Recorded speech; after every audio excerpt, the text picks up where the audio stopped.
Brigitte waited a long time to have her baby.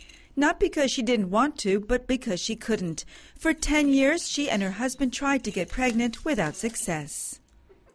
Suite à des problèmes de santé, je ne pouvais plus avoir d'enfants. Due to health problems, I couldn't have children. So we decided to go to Spain for an egg donor, since in France it's illegal. I had 4 in vitros that didn't work. We then tried to adopt. Our application wasn't refused, but it wasn't accepted either. From that point, my husband decided we should find a surrogate mother. We did some research on the internet and went for Ukraine. Donc, avec des recherches sur Internet, on s'est dirigé sur l'Ukraine. The French couple found this Ukrainian website for egg donors and surrogate mothers. Brigitte said the laws were clear, the procedure well run.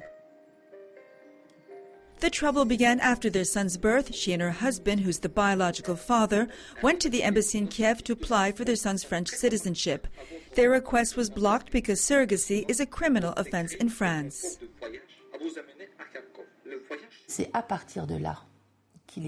It's from that point that things got difficult because the French embassy, and for me that's France, tried to stop us. For the simple reason that for them, our son wasn't born on French territory, so he wasn't French, even if his father is French. This means he's automatically French, but France doesn't want to recognize this. Unable to leave Ukraine with their son, they contacted a lawyer in Paris who threatened to open proceedings against the French embassy. 2 months later, their son was given an exit pass to leave, but others have not been so lucky. In the past 2 years, couples from France and other EU countries have been blocked trying to bring their children home. It's a risk they're willing to take since in most EU countries, surrogacy as well as egg donors are not allowed.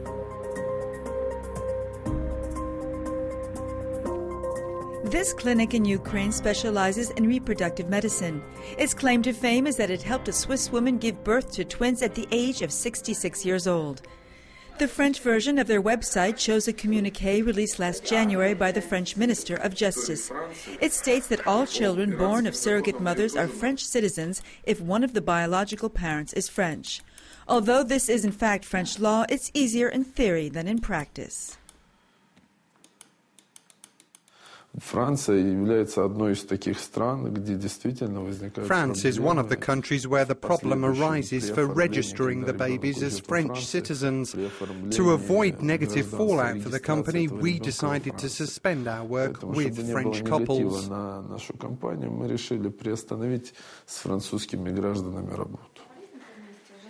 Critics of surrogacy argue it's nothing short of renting a womb, paying a woman who needs the money. This surrogate mother is 24 years old, unemployed, and has an 8-year-old child. She says it would take her 20 years to earn what she's getting to carry twins for a Ukrainian couple. I don't have any higher education because I had my baby early on. And without education, it's very hard to get a decent job.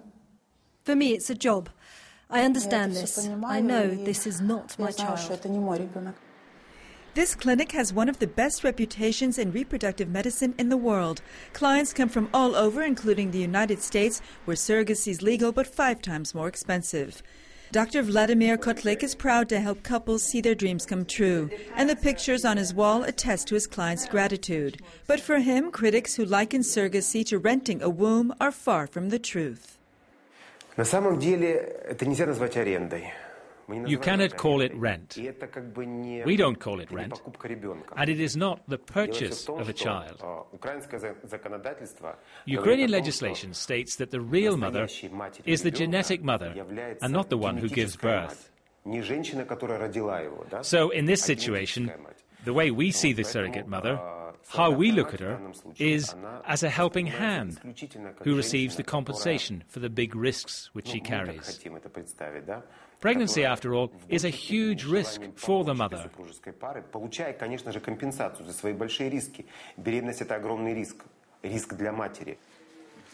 Natasha is carrying twins for an Italian couple. Surrogate mothers earn up to 12,000 euros for each baby they carry. But for her, it's not just about the money. My older sister can't have children. It's medically impossible. The verdict is 100% that she can't. And I would like the people who ask these kind of questions to feel the pain someone else feels when they realize they will never have children. But there are some questions the Ukrainian government can no longer ignore. How to guarantee the rights of children born from surrogate mothers for foreign couples whose countries have forbidden surrogacy. Ekaterina Lukyanova is co-author of a draft legislation to tighten rules on surrogacy in Ukraine. We know that Europe has pretty liberal rules, but even in this liberal Europe, commercial surrogacy is prohibited, and several states simply do not accept these children as their citizens. If you can ensure the rights of the children in your country, then you're welcome here. If you cannot, then I have to ask you, why do you create this child, and where are you taking him? These two men live together with their 3 children who were born from surrogate mothers in Ukraine. To protect them, this Franco-Belgian couple asked us not to reveal their identity. The twins are Belgian by their biological father. The younger boy is French by his biological father. They said everything went smoothly at the Ukrainian clinic. For them, the culprits are Belgian and French laws, which seem to change when it comes to surrogacy.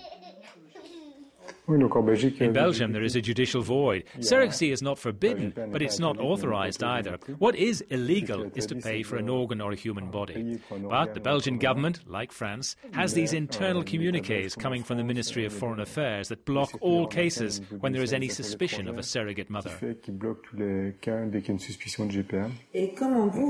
Then how did you manage to get your children out of Ukraine? Because the children are Ukrainian through their mother, we got a Ukrainian passport and a Schengen visa, and then a tourist visa to leave Ukraine. Right now, we're still in discussion with the embassy. If we don't reach an agreement, then we'll have to go to court. A procedure that could take a year to confirm what is already legal and part of international law.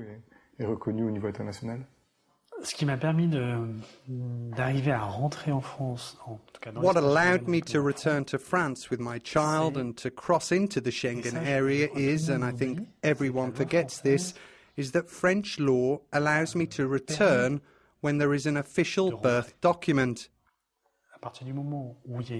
I declared my paternal affiliation with my child during the pregnancy in a French town hall in front of a French public official. But the main problem is this judicial propaganda that the French government does outside of its borders, where it tries to impose its way of thinking. France has the right to forbid surrogacy in its country, okay, but if we go abroad, we're not doing anything wrong. Going to a country where surrogacy is legal while at home it's not, paying someone to carry a baby you otherwise would never have, taking a risk that you can't bring your child home. For some, it's the price to pay for the gift of life.